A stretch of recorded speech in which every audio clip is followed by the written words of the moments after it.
کراچی کی ایک مسجد میں ایک شخص دعا کر رہا تھا، یا رب میرے کاروبار میں برکت دے۔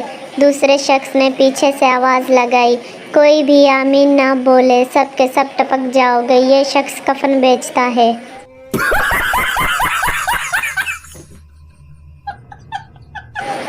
سردار پولیس سے، کل رات چور میرے گھر سے ٹی وی کے علاوہ وہ سب سامان لے گئے۔ پولیس: تو ٹی وی کیوں چھوڑ گئے؟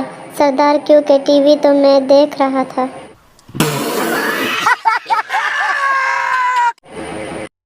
ایک سردار پانی میں ڈوب رہا تھا کہ اس کے ہاتھ میں مچھلی آ گئی۔ سردار نے مچھلی کو باہر پھینکتے ہوئے کہا، میں تو ویسے بھی ڈوب رہا ہوں، تمہیں تو بچا لوں۔ پٹھان: موٹر سائیکل روک کر ہیلمٹ پر خارش کرنے لگا۔ پاس کھڑا آدمی بولنے لگا، خان ہیلمٹ اتار کر خارش کرو۔ پٹھان: تم کو ٹانگ پہ خارش ہوگا تو تم شلوار اتار کے خارش کرے گا، بات کرتا ہے جاہل کا بچہ۔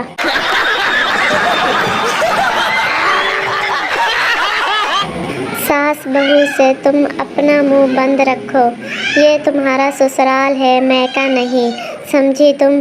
بہو پیار سے بولی، تے اماں جی تسی بھی تھوڑا جیا بریک تے پیر رکھو، میکہ تو یہ آپ کا بھی نہیں ہے۔